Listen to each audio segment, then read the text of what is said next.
everyone, and my name is Eula, and today we're gonna read the Magic Tree as Merlin Mission Book 23, High Time for Heroes. Now, today we're gonna just start reading at chapter 2, Welcome to Tevis, and the end of reading at chapter 3. Now, are you ready for read this one book with a lot of stories? Before you look at my YouTube, please thumbs in my YouTube. Now, really, are you ready? Here we go. And first you can read is the Magic Tree of Merlin Mission Book 23, High Time for Heroes, Chapter 2, Welcome to Tevis. Warm, dry air filled the treehouse. Jack wore a helmet-type hat, leather boots, a long sleeve shirt, a pair of heavy lined pants with a leather belt. A large pouch was attached to the belt. "I wish I was dressed like you," said Annie, making a face. She was wearing a long white dress with fairy lace. "You look like a cool explorer." "I look like I'm going to tea party." "Don't feel bad," said Jack. "My clothes are really scratchy and heavy." "Hee-haw, is that a donkey?" said Annie. She and Jack looked out of the window of the treehouse. Leaf branches completely blocked their view.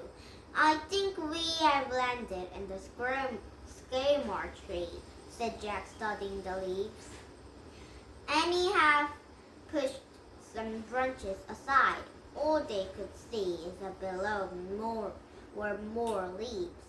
But straight ahead in the distance, the wild plain, dotted with sand-colored ruins. Beyond the plain, mountains loom against the cloudless blue sky. The Egyptian sun was blindingly bright. "Hee-haw, that's definitely a donkey," said Annie. Let's go look." She gathered up her long white dress and started down the rope ladder. Jack stuck a small handbook to the ladder porch. He saw that his book and his pencil and his bottle of a magic mist also inside the porch, along with some coins that showed images of parables. "Hey, we have some Egyptians' money," he called down to Annie. "Great, come on down," said Annie. She was already on the ground. Jack buckled his pouch and then clumsily climbed down the rope ladder in his ladder boots. As soon as he stepped onto the grass, flies landed on his face. He shook his head and waved his hands, trying to brush them away. Sycamore trees have surrounded by bushes and another plants of lush green riverbank. Across to the river, dozens of sailboats were announced near the temple. "Hee-haw!" The sound came from behind the bushes. Jack and Annie stepped around them and peeked out. "Yep, donkeys, 2 of them," said Jack, "and there's a little kid with them." About 50 feet down the river, 2 small donkeys are standing under the cluster of palm trees. They were shaking long fairy ears and swishing tails to keep their flies away. A boy was snapping a rowboat into the riverbank, and he wore a striped robe.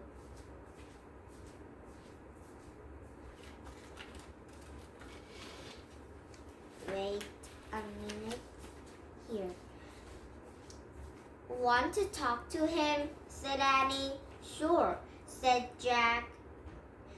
They walked to the bushes and then headed toward the boy. "Hello," said Annie. The small boy scrambled out of the rowboat. He took only 6 or 7. "I did not see you coming," he said. "Welcome to Tevis. My name's Ale. Do you need donkeys and a guide?" "No thanks," said Jack. "My grandfather's best guide in Tevis," Al said with pride.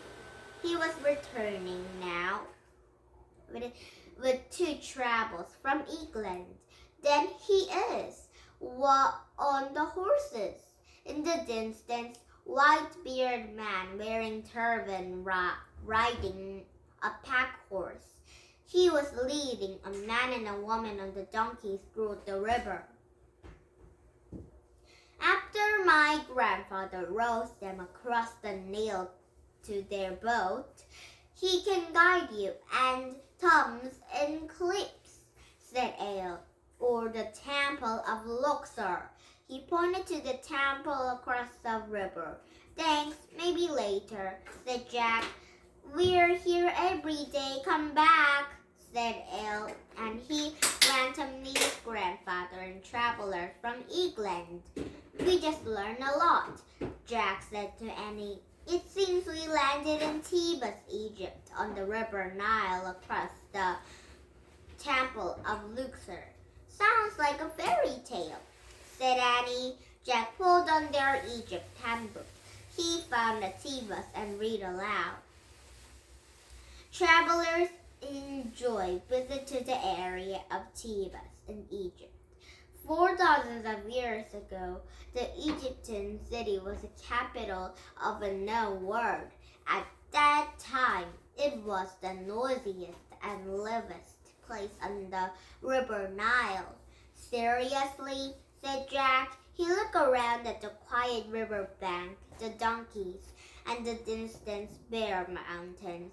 "I guess times have changed for Thebes," said Annie. "No kidding," said Jack. "So I wonder what Florence Nightingale is doing here." "Nursing," said Annie. "She has to be. That's what she's famous for. Maybe those English travelers know something about her." And he pointed to the couple of writings Ale's grandfather. "Remember, Florence is from England too."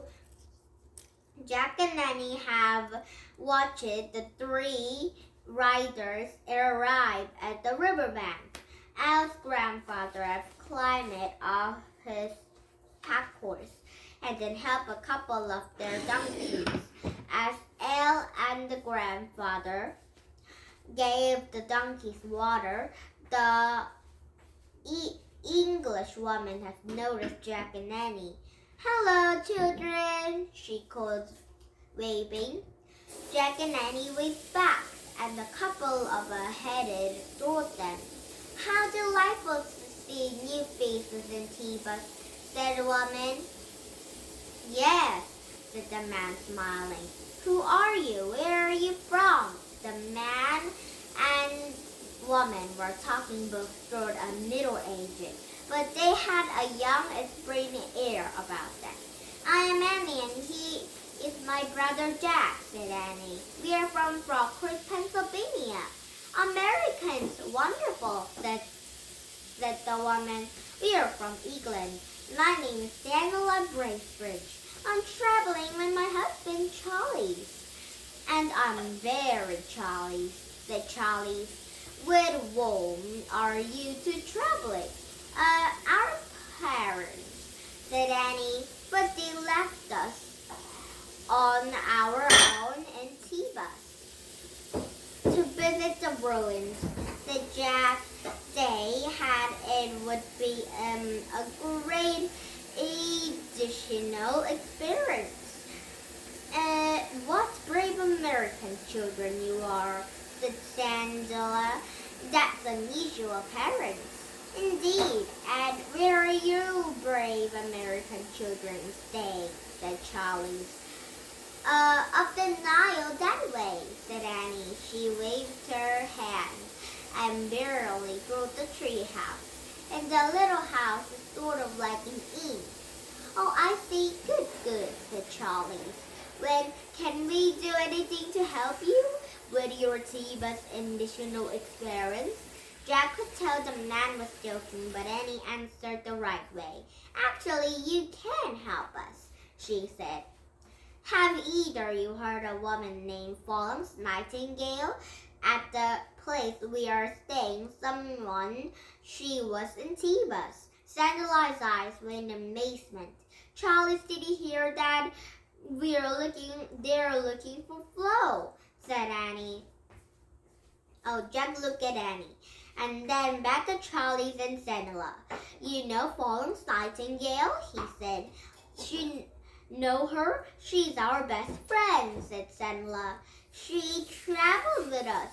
Oh, goodness sake. She pointed to the sailboats an orchard along the river. For many weeks now, she's been sailing up down the Nile with us in our boat, said Charlie. That's amazing, Annie said with Jack. Totally, he said.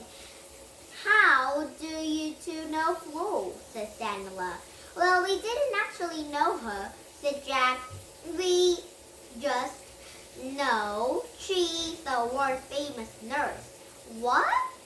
Said Sandala. A world-famous nurse? Said Annie.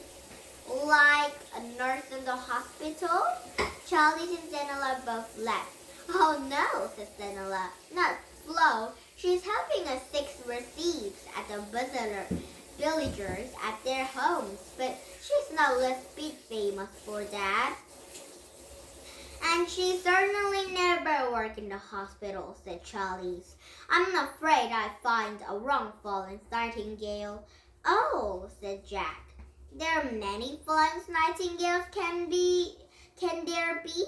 He said. But your Flo is a great person, right? Said Annie. We certainly think so, said Cinderella. Well, we'd still like to meet her, said Annie. Righto, said Cinderella. Flo is visiting the temple of a Luxor morning. Don't you come with us to our boat and wait for her to come back? Oh, thank you, said Annie. Excellent, said Charlie's. Mustafa will carry us across the rowboat. He turned and bearded the guy grandson. Mustafa, shall we be off? He called it. Goodbye, Ale. The boy waved goodbye, and his grandfather pulled a rowboat and partway into the water. Children's first, said Charlie. Mustafa held the rowboat unsteady as Jack and Annie climbed aboard and sat down. Then he helped Charlie Sandala aboard and then climbed in after them. Once everyone had settled, Mustafa pushed the offshore of oars and started to row across the Nile. As the boat had glided over to the sun-sparkling water, old Egyptians softly sang song. And Jack couldn't understand the words, but the song was soothing. Song written with the movement of the oars. This is perfect, said Annie whispered. Now, all we need to do is spend the time with Florence Nightingale and wait for the ring of the truth glow. Yeah, but she's not a great nurse, whispered Jack, feigning a white eyes. She's not famous or being great at anything. I know, she's a little confusing, said Annie, whispered back. Look, children, said Charlie. Isn't that a magnificent sight? And he pointed to the huge crocodile, sunning to itself over the rock. Wow, said Jack. Yikes, said Annie, at the said time. The crocodile looked scarily green, hidden with the black spots. Is the green eyes glimmer to the rowboat passed by. Don't be alarmed, said Charlie. The crocodiles, in our experience, Nile crocodiles are completely harmless. Harmless crocodiles? Like Jack. I don't think so. Mustafa stopped singing and they returned to the landing opposite of the riverbank. He climbed out of the rowboat and tied up, and he had helped Jack and Annie to the bank. Sandla and the Charlies followed. Charlies had handed some money to the guide. Thank you, Mustafa, he said. Please wait on the shore. I believe Miss Nightingale planned us to visit the West Tevas later today, and it's a bit cooler. This way, children. Jack and Annie followed the Charlies and Sandla as they all walked briskly along to the landing, passing to the line of sailboats moored into the water's edge. Whose boats are those? Said Annie. They're rented by the travelers from all over the Europe, said the Charlies. Most of them are hiding from the midway of right now. I don't blame them, thought Jack. The heat of the flies are almost more than he could bear. He felt sorry for the workers who have built decks and scrubbing the floors with the meaning sails. Here we are, said Sandla. He and the Charlies have stepped at the largest boat anorted to the river. Home sweet home. Oh, I think Charlies and Sandla have went home, not the Nightingale's house. I don't know what they're going, but I think Jack and Annie can see Nightingale this time. Now it's chapter 3, Best on the Nile. Now they're gonna cross the Nile River and then meet the Nightingale, the great nurse. And now, please subscribe my YouTube if you enjoy our story. And now, bye-bye everybody and have a nice day.